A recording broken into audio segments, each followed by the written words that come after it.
We are so excited to welcome you to the SPI, ESI, and North America Smart Energy Week virtual trade show.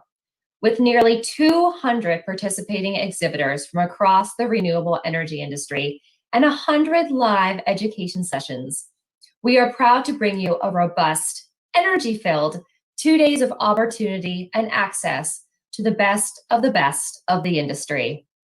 Take time and visit with all of our exhibitors who are available to live chat with you over the next 2 days. And make sure that you've created your My Show Planner account so that you can interact with all of our exhibitors. Every day, there will be a dedicated live chat time block from 2 to 5 p.m. Eastern so that you can chat with the exhibitors. And all of this is brought to you by EDF Renewables. Let's give them a virtual big round of applause for their support.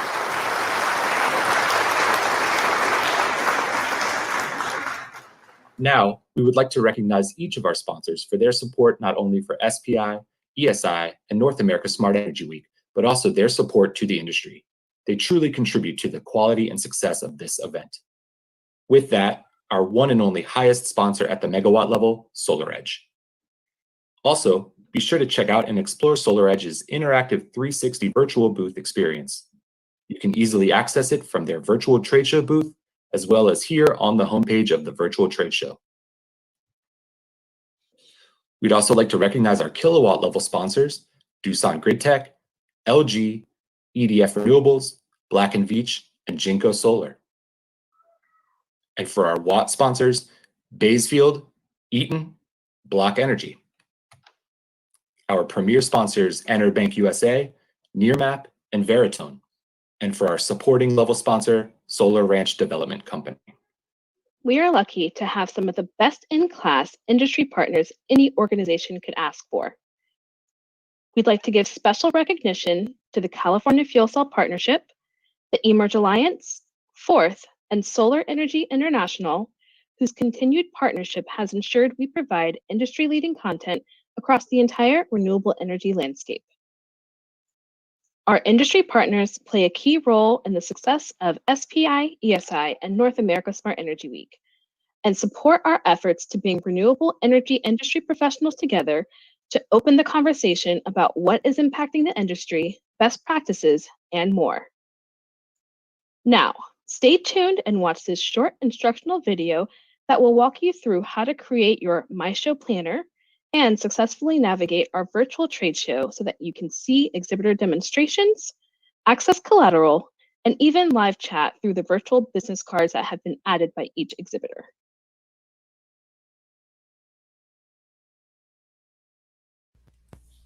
Welcome to the virtual event My Planner.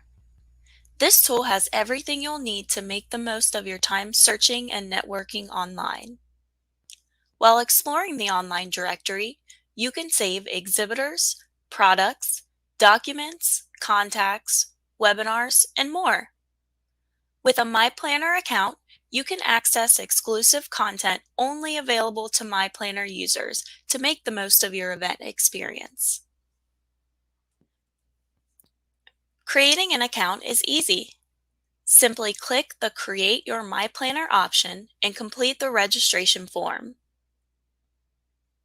Select Yes under the Connect with Exhibitors section to share your name and email with exhibitors you add to your planner. Select Create Your Free Account and you'll be all set to start exploring and saving resources. The online directory includes everything you'll need to explore the event. This intuitive layout allows you to access the search bar, quick links, and a couple of different ways to view your search results. The quick links allow you to quickly access important areas including new products, featured companies, webinars, and special offers. Click into the search box to see all available search options, including a broad keyword search, allowing you to explore a variety of content simultaneously. For example, when searching audio, you will see search results pulled from various content areas, such as exhibitors, product categories, show features, brands, and more. You can also toggle over to the Education menu option at the top of the page to use event-specific search criteria. Choose from two different options when viewing your search results. Option 1 is the grid view, which will present your results as tiles with additional information previewing the details page. The second option is the list view, which will display the same information but within a listed format. Click into the search results on either view to see additional details and options for adding this information to your My Planner. As you start to explore the directory, you'll notice a new notification in the top right corner of your screen. By clicking here, you will be taken into the MYS recommendation engine that will make recommendations based on event-specific activity. This tool uses AI technology to reveal what like-minded attendees are searching for to help you explore every avenue while attending the event. By clicking on the bell icon, you will see your own personal recommended results for exhibitors and education events based on your directory activity. You can click on these results to learn more, add to your My Planner, or dismiss them to make room for additional recommendations. The recommendation engine allows you to see your own personal list of can't-miss companies to start networking with. As you explore the directory, don't forget to save exhibitors, products, and other resources by clicking the plus sign icon. You can then access your saved items in the corresponding sections of your My Planner. Click the My Planner option in the navigation menu to go to your planner homepage. The homepage includes an easy-to-navigate layout. Simply scroll down or navigate to a specific area using the menu options at the top of the page. You can save scheduled events such as networking sessions, training, guest speakers, and more to your My Events calendar to keep track of your schedule. Within the Exhibitors section, you can see your saved exhibitors, mark who you have spoken with, and take notes all in one place. If you are interested in learning more about a new product featured on an exhibitor's listing, you can add them to your My Planner and they will be saved in your Products section. Save press releases, white papers, brochures, case studies, links, and other items uploaded by exhibitors in your Collateral section. Documents can also be downloaded and saved to your own personal device. Explore Show Specials to save special offers such as discounts and giveaways that have been posted by exhibitors. View virtual business cards and save them to your Contacts section. You can also reach out to these contacts via email through your My Planner account. Your Recommendations section will list your own personal recommended results based on your directory activity. It's that easy. My Planner has everything you need to maximize your virtual event and networking experience.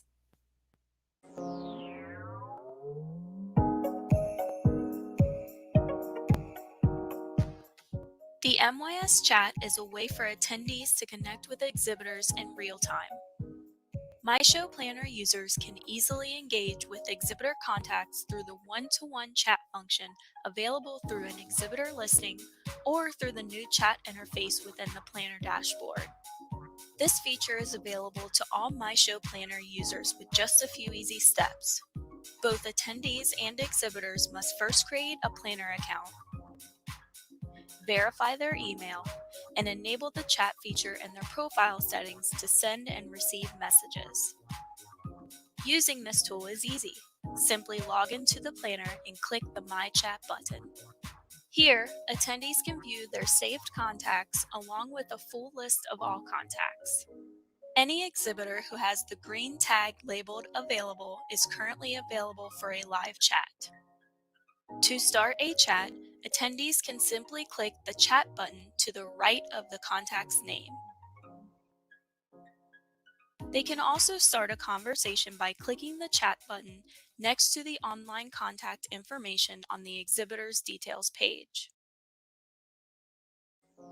If a contact is not available for a live chat, attendees have the option to reach out by email directly. The contacts listed on the exhibitor details page are based on the information entered in the online contacts section of the exhibitor dashboard. Exhibitor contacts will see any messages they have received when they select the My Chat button. They can network with attendees and see their chat history indefinitely to revisit information when they follow up with leads. If attendees or exhibitors navigate to another part of the online directory, they will receive an alert at the top of the page when they have an unread message. They can click the banner to navigate back to the chat area or close to view unread messages at a later time.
Welcome to SPI, ESI, and North America Smart Energy Week, the largest event in North America for the renewable energy industry, including solar, storage, smart energy, wind, hydrogen and fuel cells, geothermal, and EV infrastructure.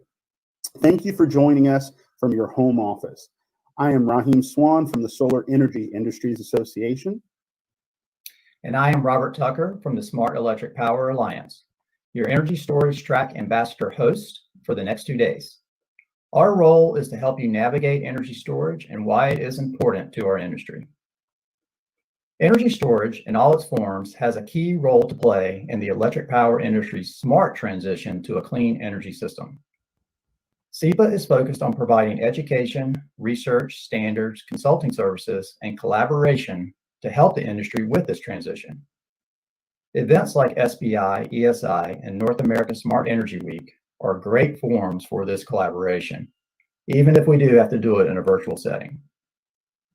Energy storage topics are ripe for discussion as we enter into the last quarter of 2020. Despite the economic downturn caused by COVID and the associated supply chain challenges, energy storage deployments have continued to grow, both for small-scale customer-sided solutions and larger grid-scale solutions. We've seen utilities incorporating energy storage into their integrated resource assessment plans and utilizing energy storage for grid services as part of microgrid solutions and as part of hybrid solutions with other renewables.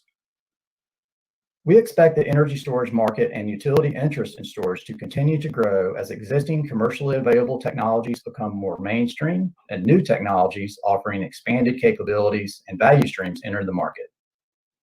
SEPA's research and the discussions we've had with our members tells us that while there are a lot of potential paths our industry can take to a lower carbon future, energy storage is a key component of all of them.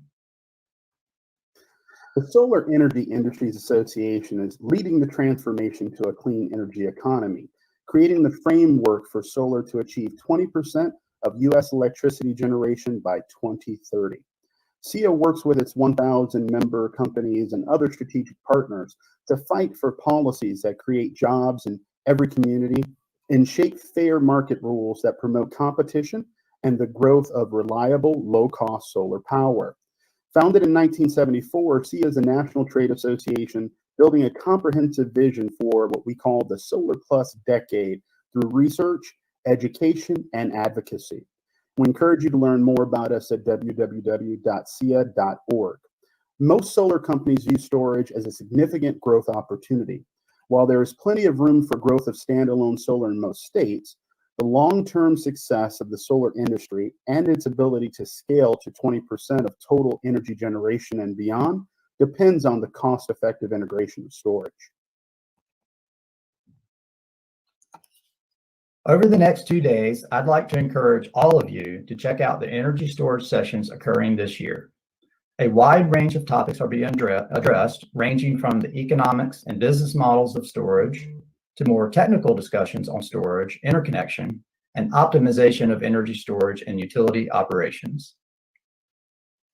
The following exhibitors are innovating and leading the charge in the energy storage space. Please head over to the Virtual Expo Hall platform to engage with these exhibitors and learn more about their innovations, technologies, and products. Femur, Rolls Battery, Outback Power, Genlong Technologies. We are excited for this opportunity to learn and engage with you at the virtual show over the next 2 days. For more insights into the energy storage market, I can be reached at membership@sia.org. And I can be reached at research@sepapower.org. Thanks for joining us and enjoy the show.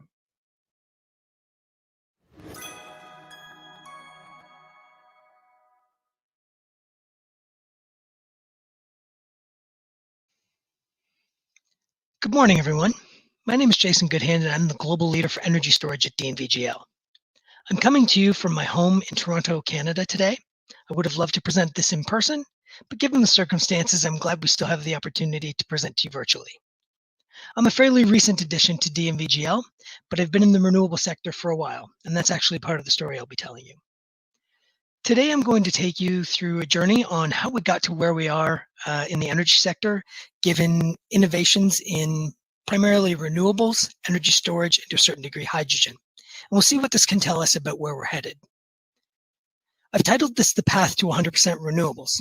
We may not get all the way to 100% goal anytime soon, but I will say that A, we better get a lot closer than we are for climate reasons, and B, even if CO2 emissions stabilized, why wouldn't we want to switch to something more sustainable?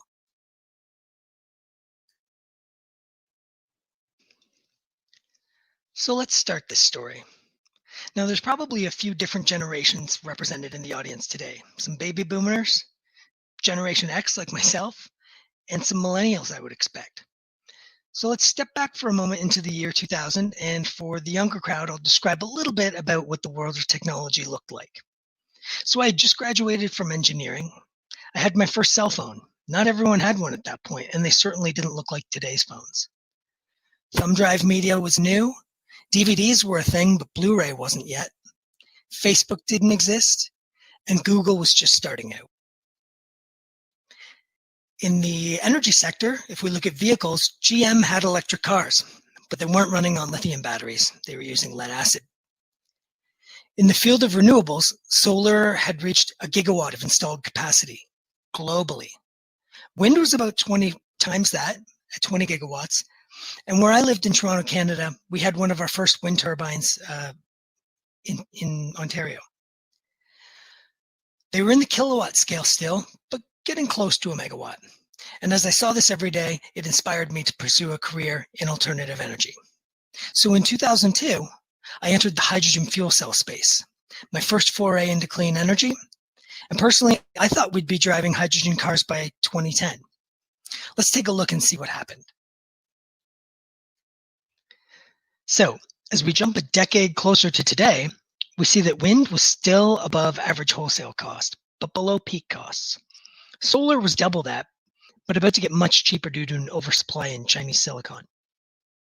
We had 10 times more wind installed globally and 40 times more solar than in the previous decade. Lithium was cheaper and better and being used more broadly in hybrids and electric vehicles. Tesla had launched in 2004 and by 2010 had produced its 1,000th vehicle. So people began piloting and experimenting with energy storage because intermittent renewables were cheaper. So they seemed real. And these batteries might be cheap enough someday to also store that energy. Oh yeah, and obviously phones were way different. So with renewable energy still being expensive, but having a line of sight on becoming affordable, that intermittency was an issue.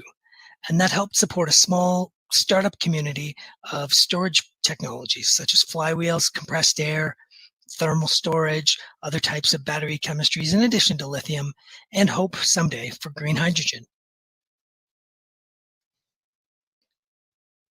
So I'd like to talk about where these technologies came from. And really it focuses a lot on a cycle of innovation and subsidy. And so I'd like to focus on that. When we started out in 2000, we had barely any penetration of renewables. Everything was simply too expensive. So we innovated, we piloted this renewable technology, we subsidized it, scaled it up, and then it was cheap enough to become a cost-effective form of energy. But we needed to be able to store it. Then we looked to lithium-ion batteries. They were under the guise of vehicles as opposed to the grid, coming down and scaling somewhat quickly. But we also innovated and piloted on the grid with lithium. We subsidized programs that allowed it to be demonstrated, increase the scale, and you have an economic solution. You have lithium batteries that can do something valuable that they couldn't before. As we move into the future, we're going to need to continue to scale up these technologies, but we also need two other technologies that I'm going to talk about today: long duration storage and hydrogen. We'll need to innovate and demonstrate them, as well as subsidize, scale up until we get to something economic. And I think one of the things that I'd like to say, often we see taxpayers and ratepayers become frustrated with some of the costs related to subsidy. That's not what I'd like to say if I had the ability. I'd say thanks, to regions like California, Germany, Ontario. These people helped speed up the development and scaling of things like solar power, such that it's one of the cheapest forms of energy we have today.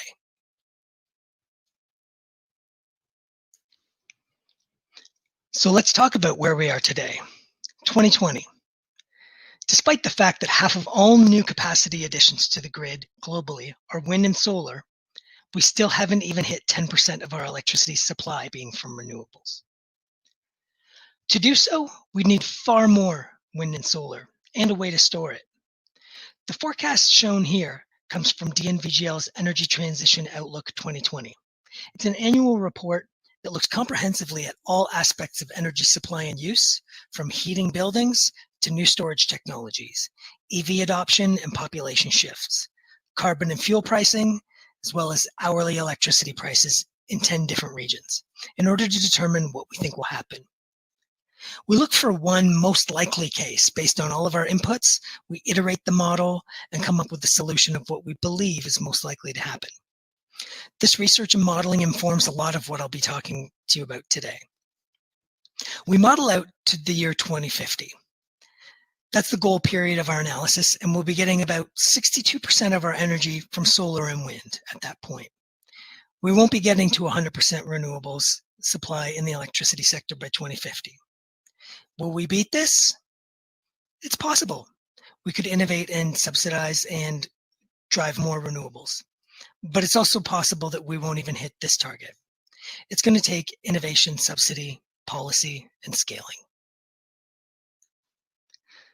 So if we look at our ETO results for energy storage, as highlighted in this figure, we anticipate EV, electric vehicle storage, to be the dominant storage technology over the coming decades. By 2032, half of all EVs sold globally will be electric.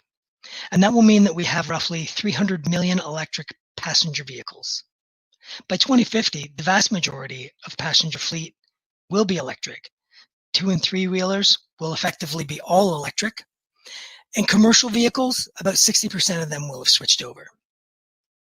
So unlike renewables and grid scale battery storage, EV deployment is not based on grid economics. It's based on vehicles. And so if we think about that 2032 timeframe, if we had access to just 10% of the battery capacity in those 300 million vehicles, we might have roughly an order of magnitude of, let's say, 3,000 gigawatt hours of storage to play with. So while EV market growth helps plunge battery costs, which help out the grid scale energy storage sector, it also competes if vehicle to grid capability ends up proliferating and being accessible to the grid. So we've got cheaper renewables and lithium batteries. Can we ditch all of our gas and coal? Well, not likely. Today's lithium batteries are providing value in two ways. For high usage applications like ancillaries such as frequency regulation, and high price applications like capacity and monthly peak demand charge reduction. Shown here, we look at throughput and price, which gives us an annual revenue for a given storage asset. And let's just say it's a 1 megawatt, 2 megawatt hour battery that's typical of lithium ions today. The area of each shape is that revenue. So this green box, frequency regulation, shows that it's used thousands of times per year, albeit not making very much per cycle. The blue box represents an application like peak demand charge reduction or capacity payments. Very high price, low dispatch, only operating a few times per month or year. When we look at energy, which will need to get towards 100% renewables, these energy applications for a 2-hour battery, we could only cycle it once per day, swapping off-peak price for peak price. That orange triangle is the revenue. It's quite small for most markets because the price spread is small and the utilization is also small. We'll need to hold more energy to get to 100% renewables, and today's batteries only get us part way. So, if short duration is what we have today, let's look at storage system duration. Now, these costs shown here and values are rough figures just for illustration purposes and reflect an order of magnitude for the US markets that I'm personally experienced with. Along the bottom, we'll see some charts that you'd typically see regarding long duration storage costs, which highlight their advantage over lithium, total cost and average cost. But I like to think a lot about the rightmost chart, marginal cost of adding 1 more hour of duration. Because if the cost of adding that 1 more marginal hour is more than the marginal value of adding 1 more hour of duration, then it's economically dilutive to the project. And that brings up the next issue that we'll have to innovate around. Let me illustrate.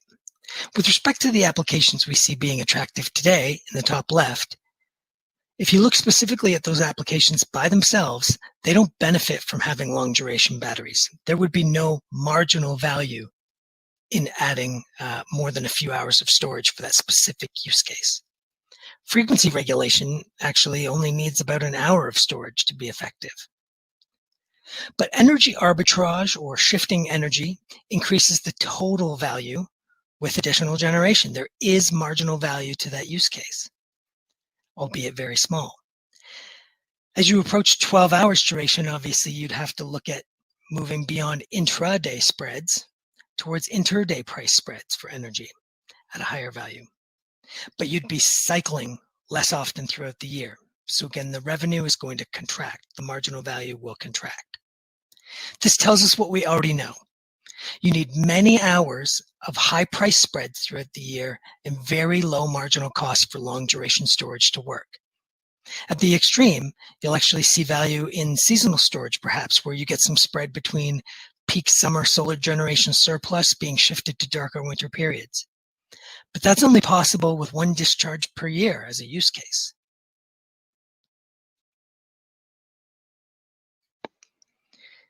If we think about these long duration energy swaps, seasonally or otherwise, you'll see that transacting a single swap of a megawatt hour per year at maybe a typical spread of $50 a megawatt hour or less, how much could you pay for the marginal megawatt hour of storage capacity to do that? Well, if your marginal cost to go from 99 hours of storage to 100 hour storage is the ability to get that extra megawatt hour, if it costs more than it's worth, it's dilutive to the project. But you might still be okay. You might still have positive IRR on your project from a really lucrative short duration use case that you can stack into your business plan, unless you're late. We have a real problem if long duration storage shows up late. And the reason for this is if we need to deploy this long duration storage that'll help us get to 100%, it will need to leverage the other high value use cases in its value stack. The problem for long duration could be that the value or prices for short duration use cases that it can also presumably perform could be depressed by lithium and EV installed capacity. Those of us in storage know that this already happens in frequency regulation markets. And capacity payments in merchant markets would presumably get driven downward as more capacity is brought online. It's going to be challenging.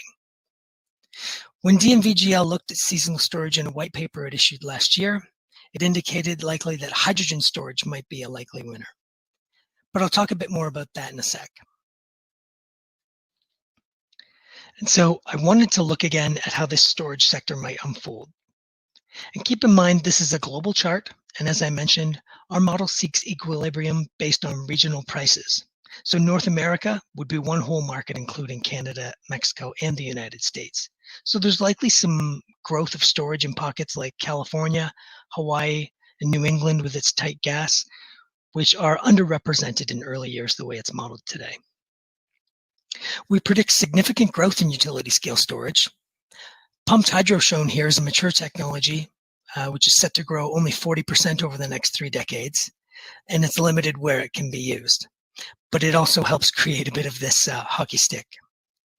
Again, I'll remind you that EV capacity will also be available prior to the electric grid economically drawing in more storage. But as it finds equilibria and becomes tapped out, battery storage should make an inflection point in growth around 2030. Lastly, I'll highlight here that the lithium shown in our ETO is around 4 hours in duration. This is a mix of very high value short duration applications we see in early markets like frequency regulation, being paired and averaged out with longer lithium systems we expect to see of 6 to 8 hours. The average for our long duration technology placeholder is only 10 hours. And part of that is that we did not take into account extremely low priced long duration storage capable of seasonal shifting, since no such systems are fully commercial and proven yet. So how does this storage and hydrogen show up in the future? Well, shown here is a sample of hourly demand and supply charted for North America in July 2050. You'll notice a couple of interesting things here. One, we're making hydrogen every day on the demand side, and yet we don't see it showing up in supply. That's because hydrogen has better value in non-electricity grid sectors than being used as storage. These sectors include long-haul heavy vehicles, maritime and aviation applications, hard-to-abate sectors like heat for buildings, manufacturing, and steel production. You'll also note we might see EVs discharging at the same time that hydrogen is being produced, and that grid-connected non-EV storage is not a large contributor. Some interesting things can happen when everything is driven by economics. For instance, hydrogen price value is not determined by the time of day in which it was produced, but its costs, for instance, are also heavily affected by equipment utilization throughout the year. You'll note that in North America, gas still plays a major role in providing energy, when solar or storage do not. And lastly, I'd like to caveat that this is a snapshot of just a week, and that there'd be seasonal determination that would affect its behavior throughout the year. So, we've talked about what the future might look like and how we got to the amount of progress we've made so far in 2020. So what? Well, I hope I've highlighted that to continue the penetration of renewables, we need to continue to innovate, subsidize, and scale new solutions for each incremental challenge. We'll need new forms of storage and hydrogen to get closer to 100% due to seasonal issues and to decarbonize hard-to-abate adjacent sectors like transportation and heating. But I'd also like to underscore the importance. One of the saddest conclusions of our energy transition outlook is that we'll miss the 1.5 degrees Celsius target in less than a decade, and likely the 2-degree target by 2050. And we're not the only ones touting this. The scientific community agrees that the greatest negative effects of climate change are at our doorstep. With continued innovation and scaling, we can get there, but will we do so in time? And speaking of time, that's mine for this afternoon, and I'd like to thank you for yours.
Well, good morning, good afternoon, and good evening to wherever you're joining this presentation from around the world.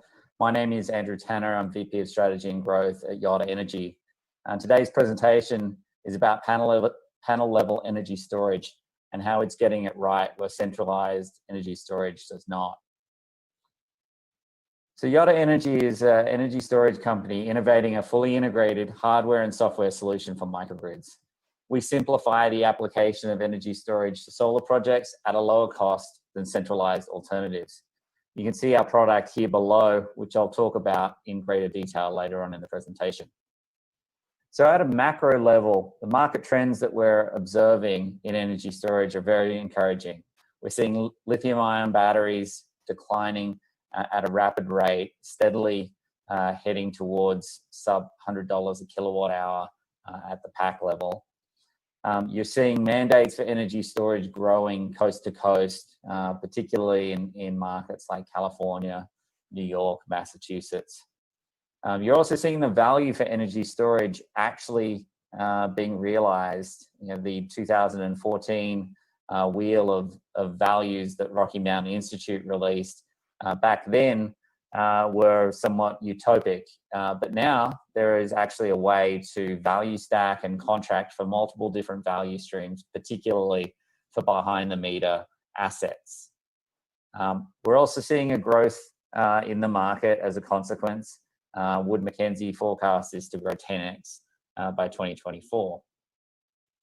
The problem is, however, that there is quite a gap that is emerging in the commercial industrial market in particular. Here you see a plot of the cost for energy storage systems as reported by various developers in California for projects being deployed under the SGIP program. On the x-axis, you see a scale between 0 kilowatt hours and a megawatt hour. And what you see is a very large spread of costs for energy storage systems going in the ground, particularly under 500 kilowatt hours in scale. And in fact, if you focus on the first vertical line That's actually a single Tesla power pack at about 232 kilowatt hours. And you can see, even though their product sells at less than $500 per kilowatt hour, you in fact see projects going in the ground for many thousands of dollars per kilowatt hour. But as we get towards a megawatt hour, the spread of cost, it becomes a lot tighter, and we expect to see that, and it continues out into multi-megawatt hour systems. The problem and the challenge is that so many of the fixed costs get spread across these smaller system costs, making it very challenging to deploy energy storage cost effectively. At Yotta, we're looking to disrupt that. We'll be launching our product next year, targeting installed with a net project cost of under $1,000 per kilowatt hour, and heading towards $500 per kilowatt hour, whether it's a 1 kilowatt hour system or a megawatt hour scale system. So bringing consistency and standardizing the approach to the deployment of energy storage. And this is important as well, because if you actually look at what size solar is being installed on commercial buildings, 92% of it is under 500 kilowatts, and only 8% is above 500 kilowatts. At the same time, if you look at the graph on the right, the attachment rate of energy storage for projects under 500 kilowatt is less than 5%, and not accelerating at nearly the rate that it is for the larger systems. And this is consistent with what we've observed and the developers we've been engaged with. They're now focused on much larger projects because it's not cost effective to deploy energy storage in the sub-megawatt hour scale. And there's a number of reasons why centralized solutions are missing the mark. One is space constraints. A lot of commercial buildings struggle to actually find the real estate necessary to locate energy storage, particularly where AHJs are mandating the installation be outside. They're incredibly complex to develop. Every energy storage project is unique. The weather system will in fact interconnect. How it ties in with the building is bespoke for every single installation. And this increases the installation cost on a per kilowatt hour basis, leading to that cost inefficiency that I mentioned previously. And lastly is the safety concern.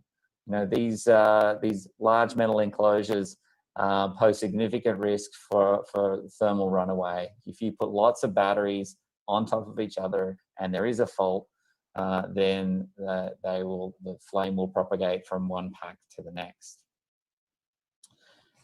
And so if you look here, this is a typical commercial industrial installation. The energy storage system needs a custom pad. It needs some sort of barricading. There's a lot of cost that is non-battery equipment costs. And in fact, you know, for the data set that I showed previously, the median install price sub-megawatt hour was $1,600 per kilowatt hour. And that's because of the non-equipment costs. And you can see many of these listed here on the right-hand side. Many of these are fixed costs. They're not a function of the per kilowatt hour price of the system. And that just makes it very impossible, very challenging to deploy energy storage cost effectively. So this is where Yotta comes in. We've developed a whole new class of energy storage, what we refer to as panel level energy storage, that directly installs beneath solar panels, and in fact PV couples to solar panels. We connect the PV panels directly into the battery unit and share the same inverter that the solar installation is using. This eliminates the soft costs as well as maintenance costs and the complexity of these systems. We're targeting an improvement in the total cost of ownership by 40%, and particularly focusing on the sub-megawatt hour market, which, as I mentioned before, is 92% of solar projects. And the advantages of this approach is firstly, the lowest cost of installation. We in fact substitute for the concrete ballast that's installed directly beneath solar panels. So the marginal cost to install these units is very limited. We directly connect with the PV panels, so we have a 95% efficiency, and we scale. So as I mentioned before, whether you do a kilowatt hour, whether you do a megawatt hour, the cost for the system is constant. We're easiest to implement, installed directly beneath the PV. We're able to increase the number of units deployed at a later date as well, with no additional footprint or permitting. And we share the same permit and interconnection of the PV. And lastly, we're safest in operation. By in fact distributing batteries on a rooftop, you are preventing propagation of flame between units.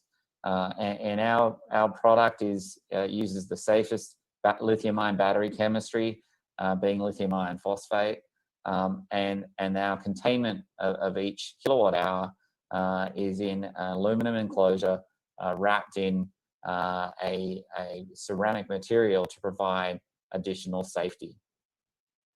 So how do we actually do this, and why are we able to deploy batteries beneath solar panels? Well, this actually is, people have tried this and they've failed before us because they haven't tackled the thermal challenge. It gets very hot beneath solar panels, and lithium-ion batteries don't like that heat. We're able to maintain the batteries at under 100 degrees Fahrenheit, even though the temperature readily exceeds 130 degrees Fahrenheit. We do this with what we call phase change heat exchange technology, which integrates a phase change material and we harness the latent heat of fusion to provide thermal capacitance at that upper limit of 100 degrees, which is the melting point of the phase change material. We also integrate a layer of ceramic insulator. As I mentioned, this buffers out about 90% of the heat. And then lastly, we have a unidirectional heat exchange design that rejects the heat overnight, resolidifying the phase change material, enabling the system to reset, ready to go again the next day. We've tested this technology with a variety of different independent labs, including NREL, the Renewable Energy Test Center, as well as the Southwest Research Institute. And we've also designed this product for the 5 hottest days in Phoenix. And you can see here the impact of our technology with this phase change heat exchange design versus what would happen if you just placed a battery behind a solar panel on a rooftop in Phoenix. The temperature would readily exceed 40 degrees Celsius, 100 degrees Fahrenheit, and cause accelerated degradation. And over on the right, you see the benefit of that over a lifetime. So we can actually, at year 15, have increased the capacity of the battery by over 40%. We also have an architectural benefit with PV coupling. We directly connect the solar panels to the battery, as I mentioned. This enables us to buffer the surplus energy that's stored in the middle of the day, even on those peak sunny days. Traditional solar is designed to have a DC ratio of about 1.2 or 1.3. That means that on a given hot summer's day, there's surplus energy that gets clipped. We actually capture that clipped energy. But more than that, we don't just enable that clipped energy to be captured, we enable a DC ratio to be extended to 2 and even above. This is a massive change in the approach of how you deploy energy storage with PV, particularly on rooftops, and can lead to a 40% reduction in the AC rating capacity of solar installations without reducing the amount of energy being produced from the system. Now, this is huge. This means that you've got 40% less inverters, 40% less electrical cabling and disconnects and other electrical balance of system. You're actually increasing the utilization of that equipment. This architecture also organically shifts energy from the middle of the day to the late end of the day, or the belly of the duct to the head of the duct. We share the interconnection with the PV, as I mentioned, and from a utilities perspective, we're actually increasing the amount of PV that can be hosted on the grid by 70% as a consequence of reducing the PV AC nameplate capacity, the PV, by 40%. So all of this amounts to massive benefits to the cost of installing our technology. Down the bottom, you can see a number of cost benefits that we actually provide to the PV. We eliminate the need for ballasting, eliminate the need for a separate permit and interconnection. We're saving on inverter and electrical balance the system, as well as negating the need for solar optimizers and other panel level disconnects, because we do that within our product. This equates to about $180 per kilowatt hour of benefit directly to the system. In addition, because we're PV coupled and connecting on the DC bus, we have a much higher efficiency. Higher efficiency means greater savings. That savings equates to another $70 per kilowatt hour over the lifetime of the system. So there's actually a net benefit to the installation of about $250 per kilowatt hour. So while we're targeting $1,000 a kilowatt hour installed, and we will have a higher capital cost of centralized alternatives, the total net installed price using our technology will be closer to $750 per kilowatt hour, and leading to a 40% reduction over centralized approaches. Now, as our technology scales in volume, as the capacity per unit increases, that $750 per kilowatt hour is going to come down dramatically. We're targeting $500 a kilowatt hour within a few years. This is our team. Last year, we were the SPI Startup of the Year. We're very excited to be bringing this technology to market. We're going to be UL certified very early on next year, and deploying commercial projects from Q2 on. If you're interested in learning more, please feel free to reach out to myself or Sean Walters, Director of Business Development. Our details are below. Thanks so much, and look forward to catching you in person at next year's SPI.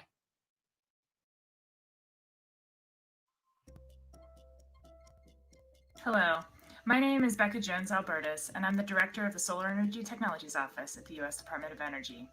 Today, the department made an exciting announcement. Daniel Simmons, the Assistant Secretary for Energy Efficiency and Renewable Energy, announced the 2 grand prize winners of the American-made Solar Prize Round 2. The Solar Prize is a competition designed to invigorate American innovation in energy and manufacturing and rapidly bring solar technologies to market. The 2 winning teams announced today made tremendous progress over the year in which they were competing for the prize.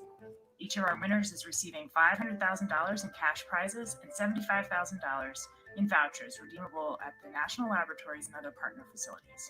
The first winner is Resilient Power Systems from Georgetown, Texas. This team is developing a solution that enables interconnection between solar, energy storage, and other energy resources, utilizing a novel bandgap technology platform. Their power router enables direct connection of these resources to the medium voltage distribution grid, integrating transformers and inverters into a single unit. The wide bandgap technology design is ideal for scaling their prototypes for domestic manufacturing. The second winner is Sunflex Solar from Tempe, Arizona. This team is replacing high-cost copper backsheets for high-efficiency silicon solar cells with lower-cost aluminum. They're using a high-speed laser to weld the aluminum backsheet to the silicon wafer and have secured a path to manufacturing this technology domestically to produce high-efficiency, cost-competitive domestic solar modules. Congratulations to these 2 teams. As a reminder, round 4 of the Solar Prize has just opened. for competitors. So if you have a great idea for a new solar technology, submit your entry by October 8th. Also, round 3 of the prize is currently underway, and those grand prize winners will be determined and announced in December 2020. So stay tuned for that. Congratulations again to Resilient Power Systems and Sunflex Solar.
Hello, everyone, and welcome to a presentation on virtual power plants by Sonnen. I am very happy to be able to speak with you today, although a little sad, honestly, that we're not able to meet in person. I remember Solar Power International last year in Salt Lake City, and it was it's always a fun experience.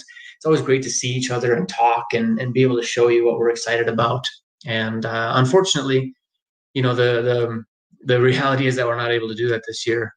And this has been really just a crazy year, a challenging year for sure. And, when that happens, when we find these challenging times, I always think it's important to really focus on settling back on why are we here? What are we doing? What's the purpose? And what's the actual direction that we're going? And with that in mind, I really invite everybody to share in the vision of Sonnen today. And for the next 20 minutes, I think this is a good goal, a good vision, a good direction to go in. And I'd invite you all to share in this with me. Clean and affordable energy for everybody. That is the vision and the direction that our CEO, Christoph Osterman, set down 10 years ago when he founded this company. And it's the direction and the vision that guides the direction that we're going today. And I would say not just for Sonnen, but for probably everybody listening to this presentation. Clean and affordable, and I'll actually add in there reliable energy for everybody is probably a core driving mission for everybody. So I'll invite everyone to get behind that as we settle in and learn a little bit about virtual power plants and what Sonnen's doing to innovate in that space. But before we look to where Sonnen is now and the future that we see, and I already kind of gave that away, we see the future of renewable energy really in virtual power plants interacting positively with the grid. But before we go there, I think it's important to take a look back. Where did we come from as Sonnen? Christoph and Torsten, the two gentlemen featured here, started Sonnen in a garage in Bavaria in 2010. And as with most innovative, founder stories in a garage, these two guys had an idea that nobody else really got behind at the time.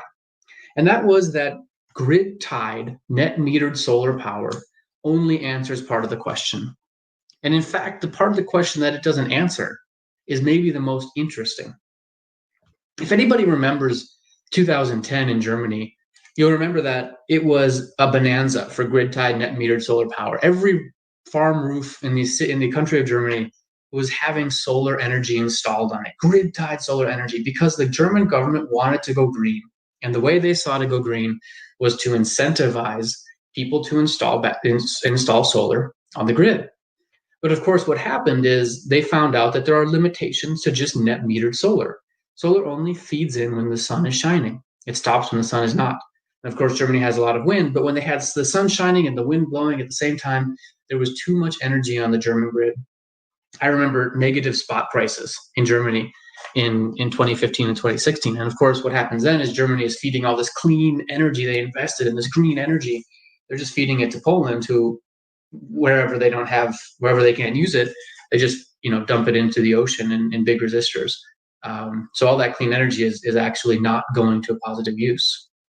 But they saw, Chris and Torsten, that if you can store that energy and use it at the right time, it can be hugely beneficial to the grid. And that's their vision, and the vision we still have today. And 60,000 installations across this globe later, the initial mission that Christoph and Torsten had is still in Sonen's DNA. And they believed, and we still believe, that a battery designed to be installed in a house must be the safest, most eco-friendly battery available. And ours certainly is. They believed, and we still believe, that a battery designed to be used as a utility asset, not just a component for backup, right? Not just a fancy replacement for a generator, but a real asset to the utility, has to be the longest lasting battery available. It has to be designed to cycle every day for decades to provide the most value both to the owner of the battery, but also to the utility and society. They believe that a battery designed to change the world, which is what they did, must have the smartest software, be able to interconnect with other batteries and act as a virtual power plant to the benefit of everyone. And lastly, that the people who buy this battery must know they're part of a community who is investing to change the world. And that brings us to where we are today. We truly believe that you can't have a serious conversation about the energy transition without talking about energy storage. Energy storage is a critical part of making solar energy production work with the grid.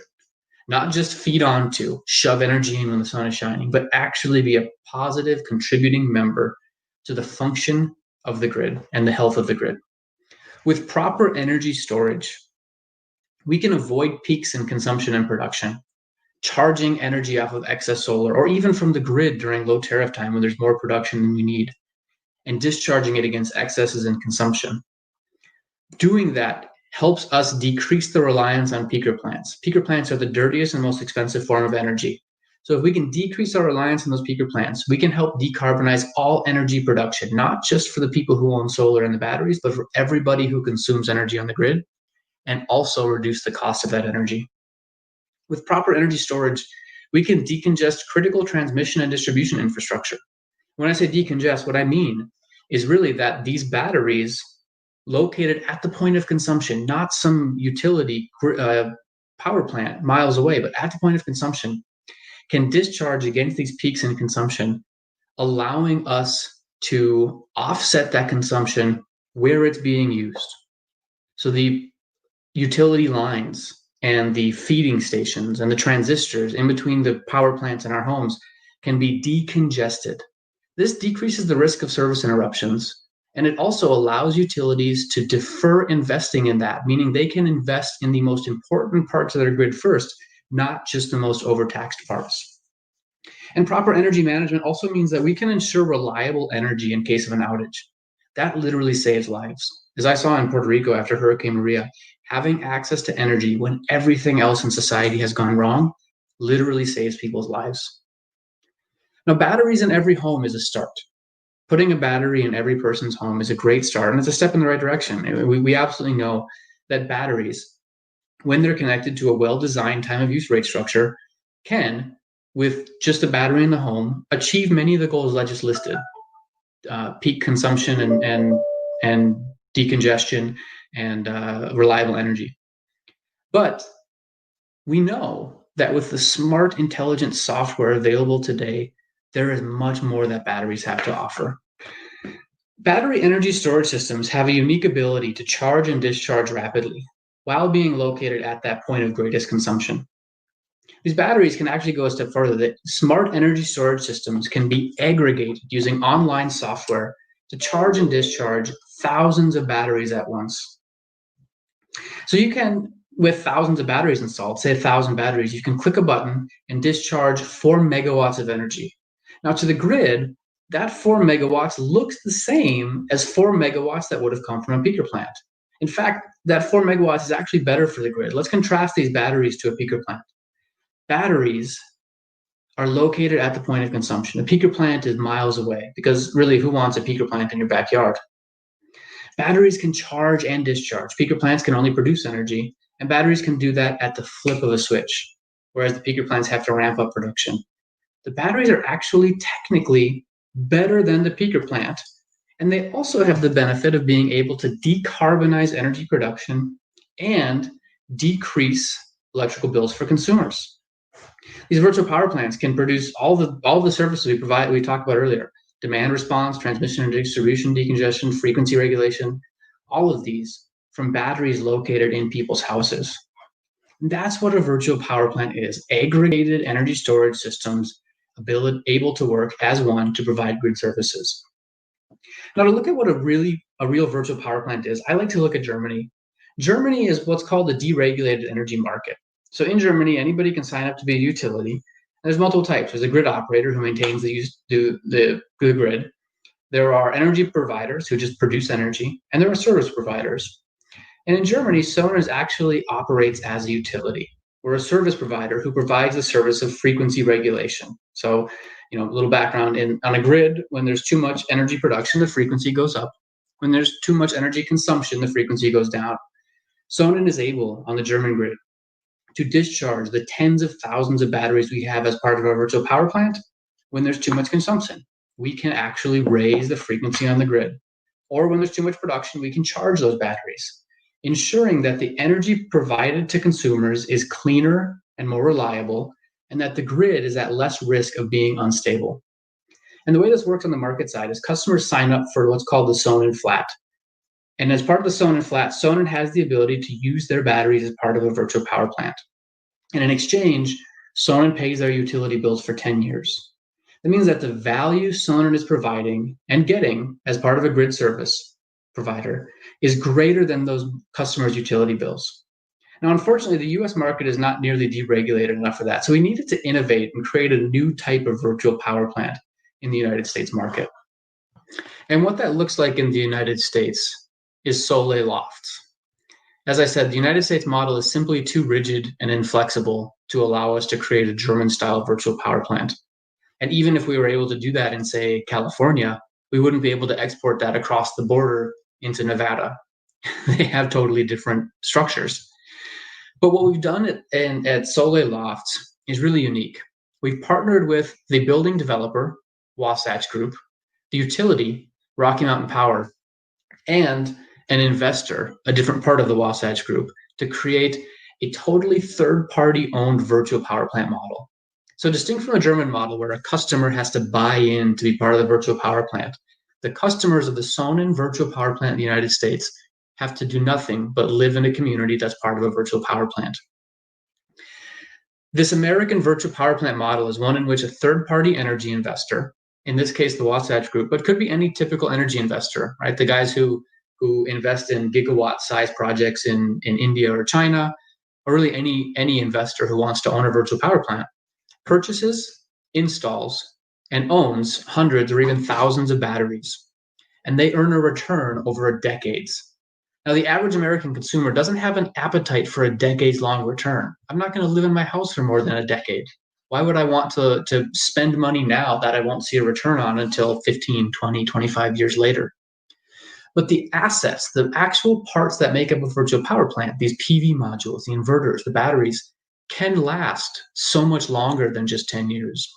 And in fact, the Sonnens that we have as part of these virtual power plants, we warranty them for 25 years. And this investor has an appetite for a 25-year return on their money. Now, they work with Sonnen and our partners to operate the battery. Our partners, VPP operators, ensure that these systems are used to the maximum benefit of the grid and society. They ensure that they are used to provide the highest value grid services. What this does is it helps offset more and more of these peaker plant type services, right? Because those are the highest value ones. So we help decarbonize the grid, but it also generates the maximum financial return for the investor. It's a great win-win situation across the board. And lastly, the building owners and residents. Even, and this is interesting, even the 36 million apartment residents in the United States who really in the past have not had access to the benefits of solar or energy storage, or the people who don't have high enough credit scores to have access to it. These people get the benefit of access to lower cost electricity, clean and renewable energy, and resilient backup power at no cost, because this virtual power plant is installed, owned, and operated completely by third parties. Now, as a quick review, because the SPI format they have here doesn't let me say more than 3 minutes on a slide, just to go over this again. The VPP equity investor purchases, owns, and then generates a return by providing VPP services, grid services, over decades. That's their purpose. So in that case, the EPC installs the fleet. They provide maintenance if required. We're always looking for EPCs to work with these virtual power plants. The virtual power plant manager identifies the best services to offer. They'll contract with the utility or independent system operator to offer these services and make sure we can get paid for them. And then they will work with the Sonnen virtual power plant software to discharge the fleets of batteries at the proper time, ensuring that the batteries, which are usually providing, time of use operation, or they're working in solar self-consumption, they'll ensure that these batteries have enough energy when needed to work for these grid services. And lastly, the building owner and residents, the building owner hosts the virtual power plant on site, but they don't pay anything for it. They get solar installed on their site. They get to advertise the benefit of clean energy living to their residents. The residents get backup power. And think about what that means. I mentioned earlier that the people who don't have high enough credit scores to typically qualify for traditional solar products, those people, because this investor is making a return on these batteries by providing grid services, they have access to this. We can install these on low-income apartment communities. And if you think about it, in California, where they have rolling blackouts because of PSPSs, because fires come through, and electricity utilities meeting excess demand, right? Pumping a bunch of energy over these lines, heating up the lines to the point where they can light a fire. They have these power outages in California. And think about what that would mean to somebody with low income. If my power goes out and I lose an entire refrigerator full of food, that's a significant financial event for somebody who's living paycheck to paycheck. Backup power is life-saving for these people. So this is kind of how it works. Again, we're very, very excited about what the virtual power plant means and what this new market structure that we've created can do for the virtual power plant and for society. And of course, it's all built on the back of that leading battery that Christoph and Torsten envisioned. The longest lasting battery available, long enough to last 25 years, being cycled once a day in a virtual power plant, meeting these demand response, frequency regulation, what have you, grid services, but also safe enough to place in your living room, or in the case of Solar+, as you can see here, in your kitchen. And at Sonnen, that sort of innovation is really what we think it takes to achieve our mission of clean and affordable energy for everybody. Not just creating the longest lasting, safest battery in the market, not just creating software that can make that battery work as a real grid utility asset, but creating market structures and innovative new business models that allow us to deploy these batteries across the country in virtual power plants that will change the world and bring clean and renewable energy to people who haven't had access to it before, but who could certainly benefit the most from it. But I can hear people in the audience saying, "What? This was all about Solar+? I saw Solar+ last year." Right? I can imagine some people listening to this probably joined us at our launch party of Solar+ in Harriman, Utah. So it's I can hear it and I get you, right? What have you done for me lately, Soman? Where are you guys going now? What can I look at that's new? And I'll let you know, I'm not one to rest on my laurels. We showed Solar+Storage at SPI last year. So looking forward, I am very excited to announce our virtual power plant fleet in California. Very recently, we went to press with this, our first virtual power plant in California. Now, these virtual power plants, unlike Solar+Storage, which was built on the backs of incredible partnerships with the Wasatch Group and with Rocky Mountain Power, unlike those or that project, these are really open market projects, in our opinion. We're working with a third-party investor, right? Not the building owner, a third-party investor who will purchase, install, and own these VPP resources. Our virtual power plant operator is not just integrating into Rocky Mountain Power and asking when they should discharge the systems, but they're actually working through CAISO. They're bidding onto the open market through DRAM to ensure these assets are operating efficiently as possible to meet the demands of the California independent system operators. Without that strong partnership with Rocky Mountain Power, these VPP virtual power plants in California really rely on the open market. And one of the reasons we're so excited about them is simply because this is the first time we can say our virtual power plants make financial.